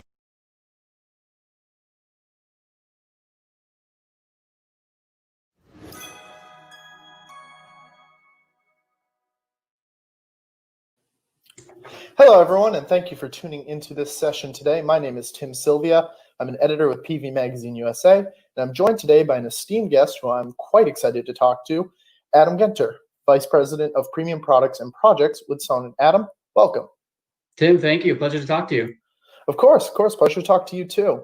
So for the audience and for anyone tuning in, it's likely that you just heard Adam's presentation, Virtual Power Plants, Investment Models for Successfully Implementing Solar and Storage Projects. As fascinating and informative as I found the presentation, it left me with a couple questions left about VPPs. And so Adam and I are here today to kind of debrief the presentation a little bit and tackle a couple of these topics. You ready to hop in, Adam? Absolutely. Take it away. Okay, cool. So first things first, and you touch on this a little bit during the presentation, but just maybe for a little bit greater depth, how can VPPs help to harden the grid as more and more renewable generation assets are put online? Yeah, it's a great question. So as anybody who's worked in solar for a while or certainly lives in California knows, the duck curve is, this common problem with the net meter grid tied PV. And it's thrown around once in a while to show how PV is potentially dangerous to the grid. And what we're really seeing with the duck curve is not that, the belly of the duck, when you have all this excess PV production feeding into the grid, offsetting the net load. That belly of the duck is not the problem. It's actually the ramp from the base of the duck up to the head, right? So that huge ramp that you need to meet is the issue. So the way the grid works is basically you have base load generators, and you want to produce as much as you can with those base load generators because they're more cost effective and more carbon effective. Basically, they produce less carbon per kilowatt hour. But the problem with the base load generator is you can't ramp them up or down very effectively. So they take days or weeks to ramp up and down. So you get them going and they just run that way for years and years and years. So anything that you have that's a peak that goes up and down, you have to meet with typically peaker plants. And these peaker plants are very, very expensive and very carbon intensive. They produce a lot of carbon. And the challenge of a high penetration of PV on a grid, and we've seen it in Germany, and we're seeing it in California as well. The challenge is that it offsets your base production. So it dips that belly of the duck curve at noon down into the base load kind of realm. So you're offsetting that base load generation, which is not what you want to do, right? You want to produce as much energy as possible in that base range. And then when the sun sets, you still have your peaks in consumption. One of the biggest peaks in California is driven by residential demand. It's people coming home from work, turning on their air conditioning, turning on their stove to cook their food, TV to help, take care of the kids for them while they're cooking food and whatnot. So you still have this 6 o'clock in the evening-ish peak in consumption, and you have to somehow bridge the gap between your base load that you're offsetting and that peak in consumption. And that's the challenge that energy storage is probably uniquely situated to support with, because you can charge off of that excess PV and use it to offset those peaks. And really, you don't even need to stop there. You can charge in the middle of the night when you have excess base load generation and discharge it against the morning peak. So the way that energy storage can harden the grid is really by removing these peaks, which cost a lot to administer, but also have you have to size your grid for the maximum peak. So say you had a grid that was 100 kilowatt hours all year long, but then Christmas Eve, every single year, it jumps to 100 megawatt hours. You need to size that grid for 100 megawatt hours, unless you had a bunch of storage that allowed you to meet that locally without upsizing the grid and taxing that infrastructure. So kind of a long way and roundabout way to answer your question, but by removing peaks is the short answer. Mm-hmm. Mm-hmm. And we know that a big network of distributed storage would provide more services to the grid than just that, meeting those peaks. Could you go over quickly a little bit just some of the critical services provided by VPPs, maybe on that secondary, or maybe not secondary, not focused level, maybe? Sure. Yeah. So the obvious one is it's called demand reduction or demand charge, and that's just meeting those peaks, offsetting the peaks, right? So you're either moving or eliminating the peak by charging the battery in the valley and discharging it at the peak. So that's a demand charge or demand reduction. And that's probably one of, if not the best known grid service. It's certainly the easiest to work with. In California, there's DRAM set up specifically for that. So the demand response auction mechanism. But in addition to that, we have grid services like non-wires alternative. I mentioned it in the presentation. So non-wires alternative is basically an alternative to upsizing the grid infrastructure that is basically not adding additional wires, right? So it's a non-wire alternative to upsizing the grid. So that 100 megawatt problem I mentioned earlier, instead of just adding 100 megawatts worth of grid infrastructure, you could add 99 megawatts of charge of energy storage at the point of consumption. You wouldn't then need to, make that grid so robust. Another one is called frequency response. So it's basically just the batteries responding to the frequency in the grid, right? So if the frequency goes low, the batteries discharge. If the frequency goes high, the batteries charge, and they can help stabilize out the grid. That's actually probably the most significant grid service we offer in Germany. It's a pretty high value service, and it's one that requires quite a bit of intelligence in the battery systems, but is very beneficial to society. And then another one that I always like to mention is kind of a form of demand response, but it is called spinning reserves, which is basically just using the batteries to respond to a need on the grid very quickly.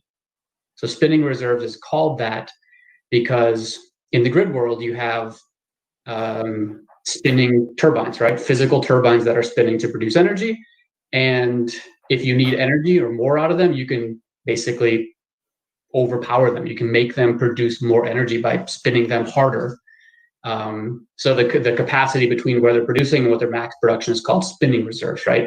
It's the reserves and energy you have by spinning this faster or harder. Batteries can produce that too, because to be a spinning reserve, you need to be able to respond in 10 minutes to a need on the grid. Batteries can respond in a fraction of that time, simply because we don't have to ramp up spinning infrastructure. We just have to push a button and the batteries discharge. Mm-hmm. Mm-hmm. I do want to get to the first thing that you brought up there, and I think it came up briefly in the presentation too, and that's frequency response. Could you kind of give a quick overview of what frequency response does physically to the grid? Sure. Yeah. I think this is an interesting question, just because, we're moving to this world in which we're all going to have to begin talking about these. So I'm glad you asked. So basically, you go back to that spinning turbine, right? If you go into it, if anybody ever has a chance to tour a power plant, I recommend it, even if it's just Hoover Dam, right? You go to Hoover Dam and you go inside and you see the big turbines. That's a power plant. there in Hoover Dam, you're using stored potential energy of the water to spin these turbines and produce energy. You can also use fossil fuel to burn, produce steam, and that steam spins the turbine. So you have this physical, huge, right? I mean, just this mammoth turbine that's spinning and spinning and spinning. So in frequency response, if you imagine you have this, let's call it 100 megawatt grid, right? And you have 100 megawatts of load. Perfect. So the 100 megawatts of production is matched to 100 megawatts of load. Well, let's add 10 megawatts of load. What happens? Where does that energy come from? All of a sudden, we have 100 megawatts of production and 110 megawatts of consumption. But the grid doesn't turn off, right? The lights don't turn off in that grid. Something, that energy that's producing that extra 10 megawatts is coming from somewhere. And where it's coming from is the kinetic energy inside of that spinning turbine. So that turbine will slow down because the kinetic energy is being extracted to meet that extra load. And when that turbine slows down, the frequency on the grid drops. So when we have more consumption than production, the frequency drops. You can solve that problem by discharging batteries onto the grid. Similarly, that 100 megawatt grid, if we get rid of 10 megawatts, say something breaks in a big factory that's producing energy. Now we have less consumption than production. That difference is met by actually speeding up that turbine, so the frequency on the grid will increase. So again, we can solve that problem by charging the batteries and pulling that kinetic energy out of those turbines. So kind of a cool way to think of, you have this. I mean, we tend to not think about power plants because they're far away, because who wants a power plant in their backyard? But it's kind of cool to think when I turn on these lights, there's actually a physical effect somewhere, even if it's minute. Mm-hmm. Mm-hmm. And why specifically are batteries so well suited to frequency response as opposed to any other sort of generational or storage asset? Well, yeah. So I mean, really, anything that can charge and discharge, I think, is going to be able to do frequency response pretty well. I like batteries more than power plants because, in that 90 megawatt example, I can charge the batteries. I can't charge a power plant, right? I can't take a peaker plant and then use it to extract energy from the grid. So I can use those batteries to increase and decrease frequency on the grid. Another value of them is they're smart. They're connected to the internet, and they can be controlled on the internet. And that's exactly what a virtual power plant is. It's just a bunch of batteries controlled by a cloud-based software. So that cloud-based software can tell, I can push a button from somewhere inside of a utility and say, listen, my frequency is dropping, push this button. It can also automatically monitor the frequency on the grid and have those batteries act autonomously. So if, think of Homer Simpson at the nuclear power plant, say he falls asleep on the job, the batteries can still do their job and maintain the frequency on the grid without necessarily somebody interacting with them. So that's another value of them. And the last point is, and I like to bring this up, they're at the point of consumption. So, the value there is that they are not having to, you think about that power plant far away because nobody wants it in their backyard. If I want to dump more energy onto the grid from that to increase the frequency, I have to push all that energy through all the grid infrastructure between that power plant and my house.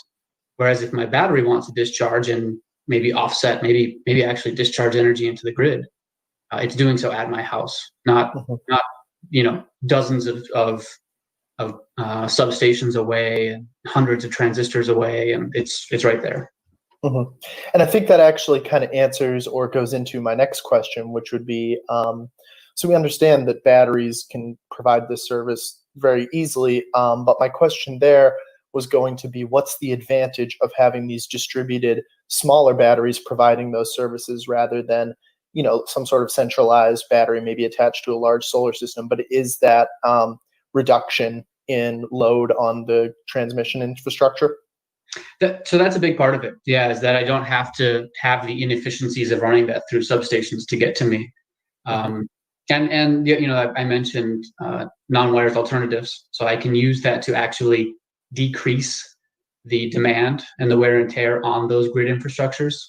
So, instead of upsizing that substation, I can use the batteries on the consumption side of that substation to, add extra houses as we go into this new world of COVID and people are moving to new locations, we can increase our housing density in some suburban areas. It seems to be where people are moving without actually increasing the grid infrastructure, which saves money, but it also saves, anytime you're constructing something, there's a lot of carbon emissions. So there's the green side of it. Personally, I get the question a lot, like, why would we do all these small batteries as opposed to one central battery? I like the central battery too. The value of the central battery is that it's not a power plant belching fumes, right? Nobody minds if you buried a big battery out in my backyard, I wouldn't necessarily even know that it's there.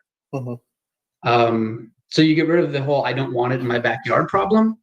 But what you lose, and I think this is a big part of it, what you lose is the ability to have resiliency. So if the grid goes down and I have a big central battery out in my neighborhood, it's not going to keep the grid up in my neighborhood, right? If I have these public safety power shutoffs that they're having in California, that doesn't keep the grid up in my house. But if I have a battery in my garage, it does that. So I get the resiliency aspect, and then I can aggregate a number of these batteries to do the same thing as the central battery. And I think that's where it becomes really interesting, is the virtual power plant combining these different types of assets to maximize the benefits. Right. It's working on both a macro and micro level, where for the grid, it's providing these, services that help reduce peaks, and, the other things that you talked about. But on the micro level, in these cases of power shutoffs or some sort of natural disaster or event, it still provides power in a reliable way, where a centralized generation asset wouldn't necessarily do that. Exactly. And there's no reason you can't use both. There's no reason that in a virtual power plant, there's not a place for a centralized backup, but also, smaller home batteries that all work together to provide the services that are needed. Right. Absolutely. So moving on here, now I wanted to jump onto spinning reserves because that was something that you touched on as being important a little bit earlier. So do you want to do just a bit of a dive on the value presented by battery-specific spinning reserves? Sure. Yeah. So spinning reserves is, it's actually, like I said, it's kind of an interesting proposition. If something goes wrong on the grid, let's go back to that, 100 megawatt grid, 100 megawatts consumption. That's a happy grid. It's like a happy cat. Yep. Sorry about that. No problem. That's a happy grid. Something goes wrong. I have a power plant that has a turbine break. Boom. Right. All of a sudden, I have 90 megawatts of production and still that 100 megawatts of consumption. Something needs to make up that difference. Spinning reserves can do that. So I can just overtax the existing turbines on the grid. I can fire up some peaker plants, whatever. Right. It has to respond in 10 minutes. There's still 10 minutes between when this thing went down and I'm going to have to, going to get the other frequency reserves, spinning reserves.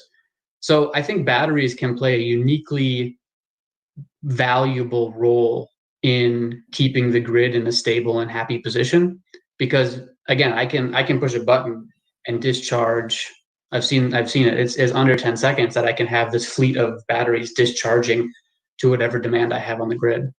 So I think that, can batteries provide frequency reserves in a more cost-effective way than overtaxing the existing infrastructure? Probably not. Can they do it in a much more carbon neutral way? Absolutely. Can they do it in a much quicker way?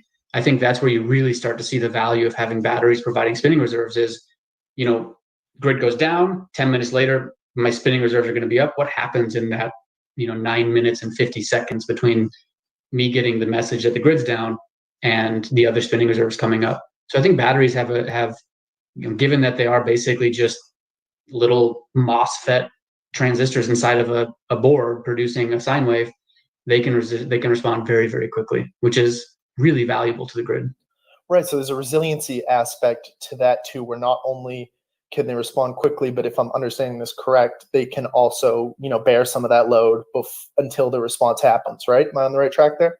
That's exactly right. Yeah. So resiliency, not just for me having it in my house. And again, if everything fails and the grid goes down, I still have that, but also resiliency for the people who don't have batteries in their house.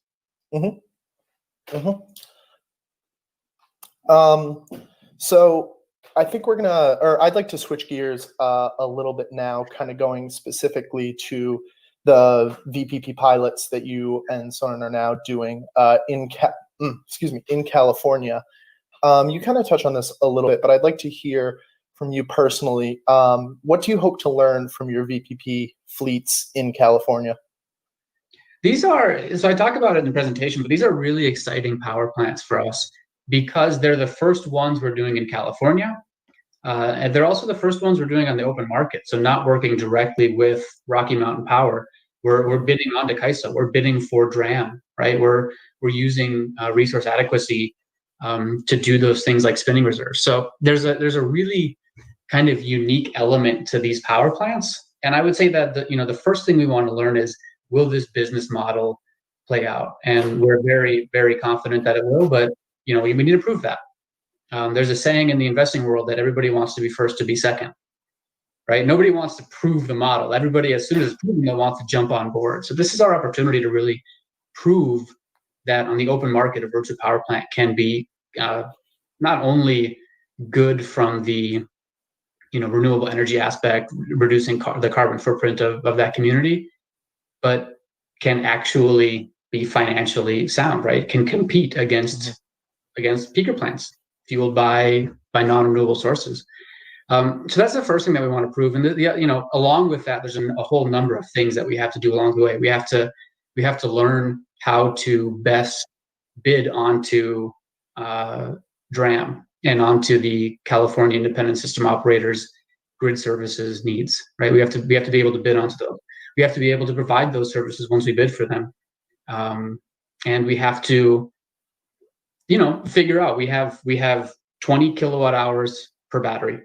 How do we best use those kilowatt hours to maximize the return for the investor, but also the benefit to the grid and society? So there's a lot of learning that needs to go into this first power plant. We've done a lot of analysis so far. We're very confident that it's going to go well, but as I think it was Mike Tyson who said, everybody has a plan until they get punched in the face. Mm-hmm. Yeah, we're going to go out there and we're going to get punched in the face, and we're going to adjust. Mm-hmm. And assuming that these pilots go successfully and you take that punch in the face and weather it like Tyson was known to do, what do you see? How do you plan on using the information that you glean from these fleets towards the development of other pilots in the future, maybe in other areas, maybe in other parts of the country? Yeah, well, so my goal is, with these, they're pretty big, right? We're bringing 3,000 batteries into California with these fleets. But I think in a number of ways, they're still kind of pilot-y, right? We are trying new things that haven't been tried before. I want to move out of that pilot space. With what we've learned, that's the future that I want to see is to begin making virtual power plants on the grid that aren't pilots, that are just, as run-of-the-mill as building a new power plant, or maybe hopefully more so, hopefully more run-of-the-mill than building a power plant in California. But to move to that future in which it's just what we do, right? We build virtual power plants, and I think that once we do that, we'll begin to see it expand out. So it's not just Sonnen, right? One company can't make the energy transition happen, right? Sonnen does not want to be the only company doing batteries. We don't want to be the only company doing virtual power plants, but we think we've developed the way, and we think that we've really can, lead the way towards the right way to do virtual power plants. And the other thing that we want to do is expand these outside of California and expand them, into other areas, into other parts of the country. The problems in California are unique, right? They're big, and I think everybody knows about that. But those same problems exist elsewhere, which means that there's still value there for a virtual power plant to provide. So we want to expand out and expand into other states. Right, and there are other unique problems posed by different geographic and market areas that might or can also be met by these services, and that's going to be a part of the process of launching these across a greater area as you learn from those experiences and how to tackle different issues. Yeah, and long term, I think that there's an opportunity. There are a number of states that solar just doesn't have a strong foothold in yet. And I think that with the extra value that a virtual power plant can provide, I'd love to see virtual power plants lead renewables into some of these areas that really haven't been cracked yet, or at least for energy storage haven't been cracked yet, to provide, to allow this to expand. Renewable energy virtual power plants don't have to only work in California and the Northeast. They can work in Minnesota, right? They can work in Louisiana, and I'd love to see that happen. Absolutely.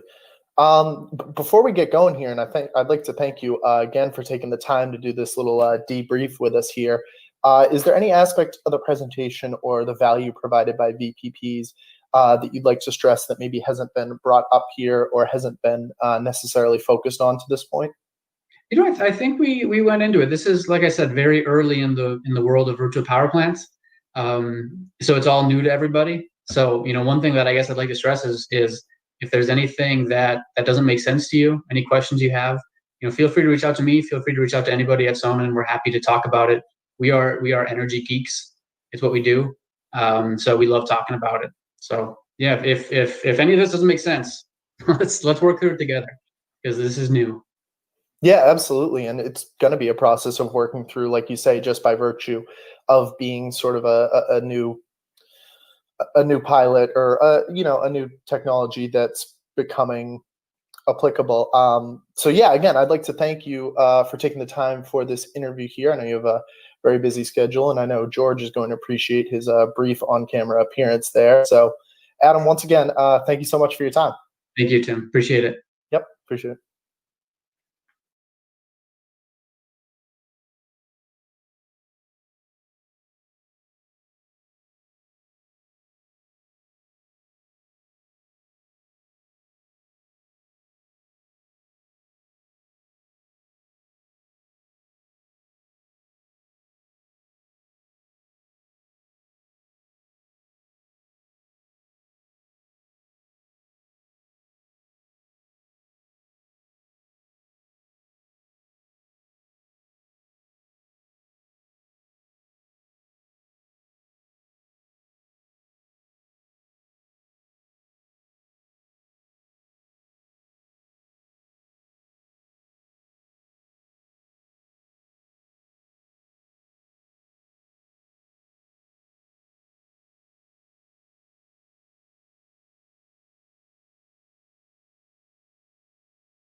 hasn't really slowed since COVID started.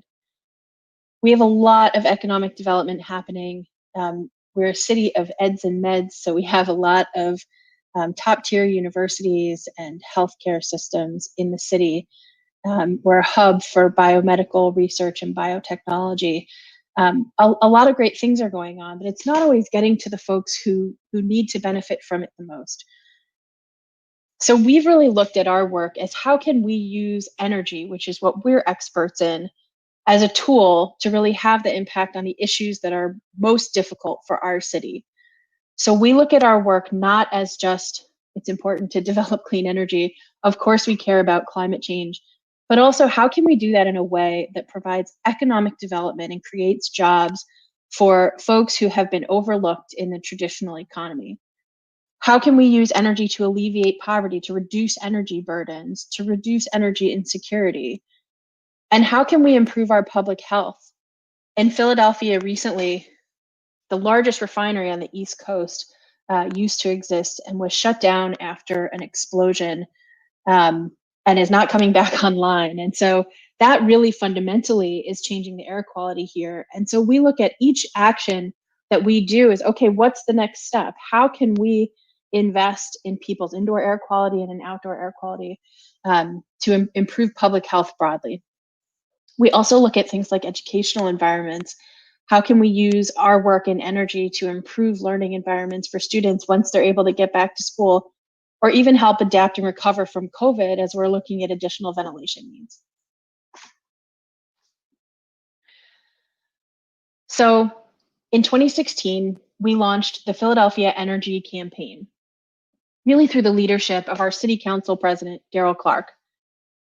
The Energy Campaign is a 10-year initiative to invest $1 billion in clean energy and energy efficiency projects in order to create 10,000 jobs. We're really focused on 4 primary sectors, although we work in lots of others as well. Those are municipal buildings, public schools, affordable housing, and small businesses. The model is really to create demand through developing our own new projects, using the city as sort of the leader to put our money where our mouths are, and then using that demand to build the skilled workforce to meet it. So we know that as soon as we're done training a person, there is a job waiting for them from projects that we've helped develop. So in that way, we're really building that robust and equitable clean energy economy. We focus on training folks who have traditionally been on or underemployed in Philly, and I'll share a bit more in this presentation about what that looks like. Before I do that, I want to tell you a little bit more about the work we've already completed on the Energy Campaign to date. And then I'm excited to share a specific example with you of a program that really applies to the solar industry. The first thing most people ask me when I tell them about the Energy Campaign is, where does the $1 billion come from? We don't have $1 billion, so we have to make all of our projects financeable. So I wanted to give you some examples. In the first 3 years of the initiative, we helped launch over $136 million in projects and created about 1,300 jobs. That puts us right on track to hit our goals in 2026 for creating 10,000 jobs. I wanted to share a few highlights. We're the sole off-taker for a 70 megawatt solar array out in Adams County, Pennsylvania, which will power 22% of the city's electricity. We've also done a number of energy performance contracts at the school district and with the city. Recently, we finished a $12 million project at the Philadelphia Museum of Art. And if you've ever seen the Rocky movies, you know the steps. This is an iconic building, historic, and I know a lot of folks tend to think it's difficult to do energy efficiency work on those types of buildings. But through a ton of creative solutions, we were able to reduce energy consumption there by 25%. We've done over $50 million now in school energy makeovers. And those include things like lighting, but also things like boilers and windows. Our school district has a multi-billion-dollar deficit for capital needs and has a difficult time with maintenance often. And so being able to use energy finance to replace things like windows or replace things like boilers was really critical for the school district. We've completed over $10 million in residential rooftop solar projects through Solar+Storage Philly, and I'll tell you more about it in a minute, but it's a huge achievement because that $10 million happened in 4 kilowatt increments. We run a water and sewer service line program as well. That serves over 85,000 households in the city. In Philly, the lines that run underground from your house out to the water main in the street are your responsibility. And so we did that program so that, one, we could provide a good consumer benefit to households, but even more to prevent leaks and save the water department money on pumping and treating water that never makes it to a household. And then lastly, this year we launched CPACE, which is commercial property assessed clean energy financing, which allows commercial and industrial properties a new and unique way to finance energy efficiency and renewables projects. And that's gone well. We've launched our first 2 projects already. One was energy efficiency and the second was solar. So we've done about $2 million so far this year in 2020 in CPACE projects. At the Philadelphia Energy Authority, I mentioned we run Solarized Philly. It's the single largest solarized program in the country. It's essentially a discount program focused on residential and small business rooftops. We've run 3 rounds so far and signed up over 650 homes to go solar, contracted about 3 megawatts in capacity, and have signed up over 6,000 households sort of expressing interest, which really helped grow a brand new solar market in Philly, which a couple of years ago was actually one of the fastest growing solar markets in the country. We've been able to use the revenue from that program to help support 2 things. One is our solar savings grant program that helps put solar on the roofs of low and moderate income households. And the second is our solar training program, Bright Solar Futures, which I'm really excited to share more with you about. A few years ago, we were lucky to get a grant from PECO, our local electric utility, to provide seed funding to expand a training program for young people that had been taking place at Youth Build Charter School with the support of the Clean Air Council and a local installer, Solar States. It was called Find Your Power back then. And 2 years ago, we got a US Department of Energy grant to build it into this more robust version called Bright Solar Futures. Bright Solar Futures has 2 parallel tracks. One is with young adults, and the other is with high school age students as vocational training. The young adult program is run through PowerCore PHL, which is a nonprofit that does incredible work focused on 18 to 30-year-old folks that are sort of in the category of opportunity youth. So these are young people who are unemployed or underemployed, who may have a difficult past, some have criminal records, but who really need some help to be able to take advantage of the opportunities that are out there, especially in the clean energy economy. So in 2020, we had our first cohort run through this program. They received 680 hours of both in-person and online training after COVID hit. All of the students who graduated were able to get a summer internship in the field, and we provided driver's ed and licensing, as well as job placement after the internships for them. And we are really lucky to be working with PowerCore, who provides an incredible suite of wraparound services for young people. The second cohort is a high school cohort. So this is the first career and technical education program, which is what we call vocational training in Pennsylvania. It's been approved by the Pennsylvania Department of Education and launched this month, September 2020. And because of that approval from the State Department of Ed, state funding is now available to any district in Pennsylvania who wants to provide this vocational program to their students. It's a 3-year program, starts in 10th grade. Students receive 1,080 hours of instruction over the course of those 3 years every day. They'll have 3 internships throughout, and they'll receive support on career placement.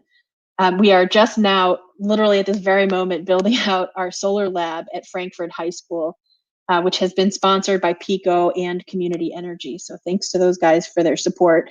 And we're still seeking some equipment and all that. So we'd love to share with you guys a little bit more information about the lab as it gets built. The Bright Solar Futures curriculum includes a whole host of skills training. We do electricity basics, intro, sort of a little bit more than intro to solar installation. We do NABCEP prep a little more robustly, certainly during COVID, since that's something that can be done online. We do OSHA standards and certs. All students come out with an OSHA 10. Some of them will come out with OSHA 30. We train in weatherization and energy efficiency for both residential and commercial. And we do driver's licenses where needed, since a lot of jobs require a license. We think there are tons of career paths from this training. While a lot of our students are looking at going into solar installation, some are interested in design or sales or permitting or other roles within a solar company. We're also seeing a great path forward through the building trades. They have apprenticeships, and I think are always challenged to make their workforce more diverse. And so our students, over 90% of whom are of color, are a huge asset to them. They're really well trained. And so the building trades are also excited about this. Similarly, for the utilities, this leads very well into utility line apprenticeship. We help students to train and take the CAST test, which is our utility lineman intro test. And then we also look at where higher education might be appropriate for our students. So we have direct partnerships with the Community College of Philadelphia and Temple University. What I wanted to share is really how this becomes a model for others. What we've been able to create out of this training program is not just Bright Solar Futures for a select cohort of young people, but to create really a citywide solar training consortium. And I think this is something that could be partnering regionally, that could partner urban and rural. I think there are real opportunities, and it doesn't require a lot of funding. It doesn't require any special circumstances. In fact, this model that we've developed where you create both the demand for the workforce and then build the workforce itself, I think is possible anywhere. In Philadelphia, our Bright Solar Futures program focuses on young people. So 90+% of all of our students are young people of color. We focus on high school and young adults. But that's really created a whole host of other training programs that serve other populations. We're able to get Philadelphia to get our workforce group in this city to designate solar installer as a high priority occupation. And through our Solarize program, sort of create the demand, which allowed for workforce training dollars to be committed to our program and other programs. So other labs have sprouted up in Philadelphia. OIC Philadelphia, which is a training program that should have a chapter and organization in your city, has a solar lab now that focuses on adult trainees. The Energy Coordinating Agency, a nonprofit training center here in Philly, has also built a solar lab, and they focus both on adults and on returning citizens, so folks coming out of prison. Our local unions, as I mentioned, have also been doing solar training. Both IBEW and the Glazers are training union electricians and glazers in how to do solar. And then we put together a citywide collaborative training model. So all of the different labs and training centers for solar meet quarterly to talk about how much demand there is and how many skilled solar installers we're training. So we want to make sure we're matching that supply and the demand for labor. One of our core strengths of this program is that we've built an occupational advisory committee. That's over 20 organizations and industry experts who help us advise on the curriculum, but who also serve as employers. And then I'll just mention quickly, we have a couple of additional needs that we hope to see in future iterations. And that is sort of small business solar development. So for small installers, for folks that want to become a solar installer, and then other strategies for attracting more women to the industry, which, as I'm sure you all know, is not easy. I want to leave you today with a call for action. There are a lot of organizations all across the country working on solar access and related issues. And in nearly every case, what's missing is a deep partnership with industry. You guys have an incredible opportunity in this moment in time to connect the dots between your customers and your commitments to diversity, equity, inclusion, and justice, what some folks are calling DEIJ or JEDI, and connect it to those who can benefit from solar the most. What I would urge you all to do is to find a partner that you can collaborate with that will focus on tangible outcomes. Build some quick wins and credibility on DEIJ that's more than just a commitment or a pledge. Take some real action, figure out how you can engage. At the Energy Authority in Philadelphia, we are ready to engage and we serve a diverse population. And we think our programs are replicable and scalable, making Philly the perfect pilot site for really deep industry engagement. If you want to talk about it some more, check out our website, philaenergy.org, or send me an email. And let's talk about how your company can really partner to change what the solar industry looks like and to change who has access to clean energy and who doesn't. Thanks for your time today. Appreciate it. Take care.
Hey, hello everybody. Really happy, really honored to be here to speak about liquid air energy storage, but let me call it what it is. It's the new state of energy storage, gigascale, long duration.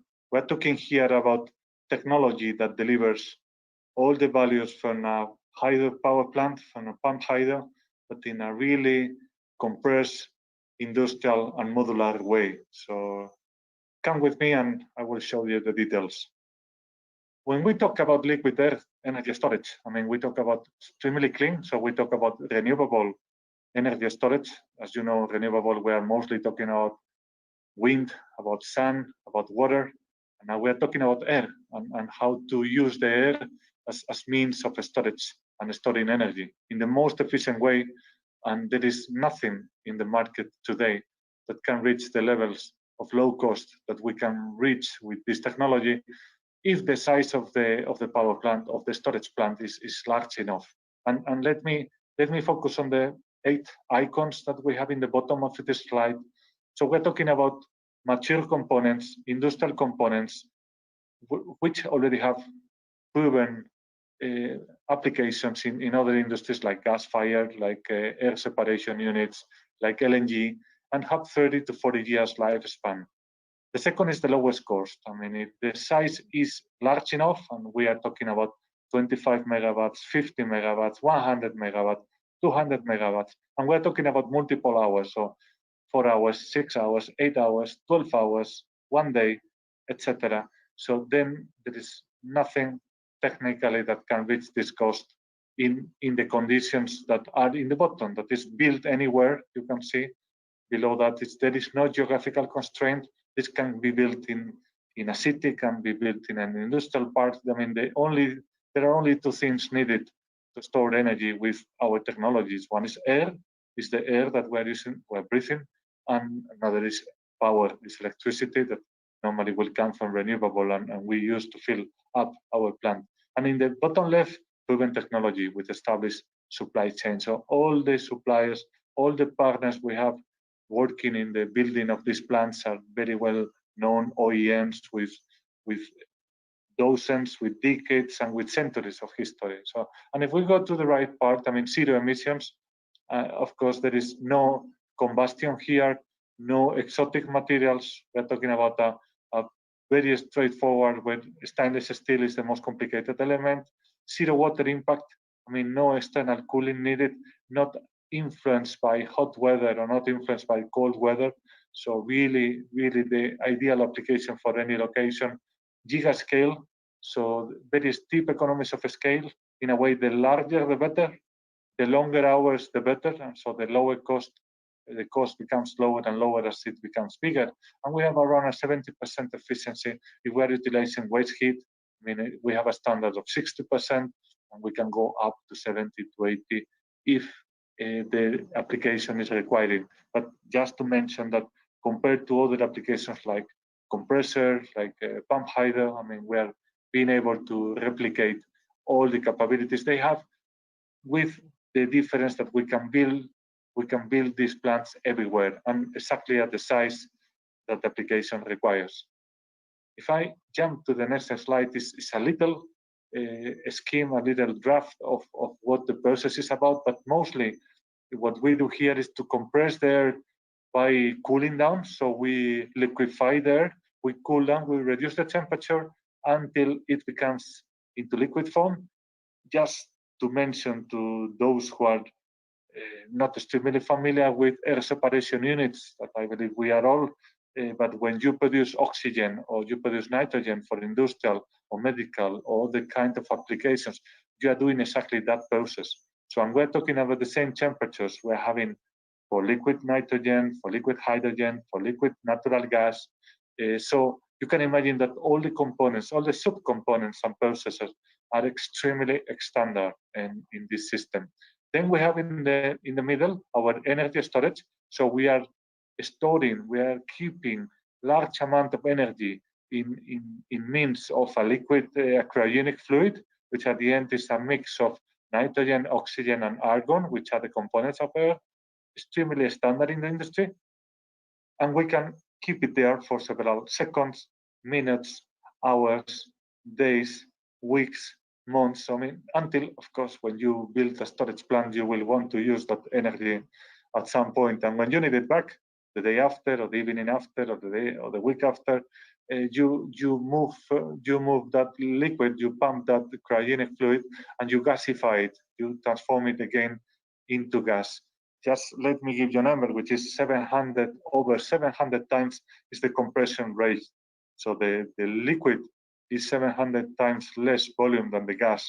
So you can imagine that we are pumping this cryogenic fluid into a steam turbine. When it gasifies, it's making the steam turbine move, coupled with a generator, which is bringing the power back to the grid.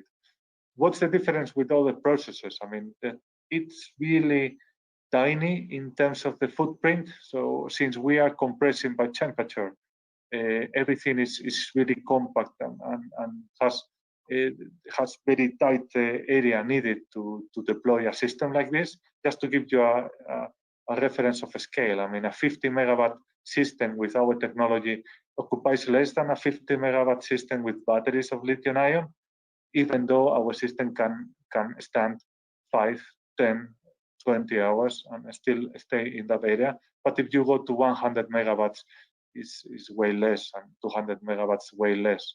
And another important feature that I like to highlight, and we need to highlight here, is that the liquefied air demands very little pressure. I mean, we're talking about bars of 1 bar, 2 bars, up to maximum 10 bars if you have very little tanks or multiple small tanks. But of course, the larger the tank, when you are storing the energy, the lower is the pressure. So So you have a very small cost of maintaining and very low cost of operation in this system. Going to the market, I mean, the market is having multiple technologies that are deployable today. The electrochemical in the bottom left here, looking at the megawatts that are being deployed. I mean, we know lithium-ion has already one, and now this is the second plant, which is over 100 megawatt. They are all in the verge of 1 hour of duration. But lithium-ion can do more if you just stack it up, and can go up to 4 hours technically. Then you have flow batteries, which use other sulfur and vanadium, other kind of chemistries that are more on the longer duration, but are less in the larger scale. And in the very large scale, over the gigawatt and over the days of storage, you can have pump hydro and compressor. Our technology comes here to couple, to ally with these technologies and occupy the space in the middle. So we have these economies of scale that make us the best suitable technology when you have a large scale, meaning more than 25 megs, and long duration, more than 4 hours. So, but of course, the longer duration, the better, because we would be only adding more tanks or more volume in the tanks, while all the rest of the system would remain the same. So we come here as a storage to make renewables happen. I mean, not to compete with other storage technologies. We compete with gas fire, with coal, and with all fossil fuels, because we do all the services that fossil fuels do today, but coupled with clean energy, with clean tech. And this is how our technology looks like. We have already built a couple of plants in the UK. Now we're in construction of 50 megawatts, multiple hours. We're talking about more than 5 hours of storage, so more than 250 megawatt hour. And this is the modular configuration. We have a cold storage, high-grade cold storage in the left, a heat storage in the right, in red. Then we have the liquid air storage, where the energy is being kept until the energy is called back to the grid. And then we have two small areas here. One is the charging module in the middle, is the liquefaction process. And in the top, you can see the discharge module, which is mostly the turbine, the steam turbine, and the generator, which connects to the grid. This system, on top of being a storage device, it's also a stability services device. So we, as you have seen, we have a rotating steam turbine, we have a rotating generator, we have rotating compressors. So we have a very large rotating mass connected to the grid. So we're being able to provide balance, we're being able to provide synchronous inertia, we're able to provide tons of real rotating metal providing inertia that really makes the need of fossil fuels neglected anymore. I mean, so coupling this technology with wind and solar, you don't need any more backup for any burning or any combustion-based power plant. So said this, I mean, lots and tons of very cool details that I would like to share with you, but I mean, just to keep myself on the time frame and letting the room and the audience make some questions, I leave you with this idea: large scale, long duration energy storage, totally industrial, totally proven, totally well known by the power and by the electricity industry.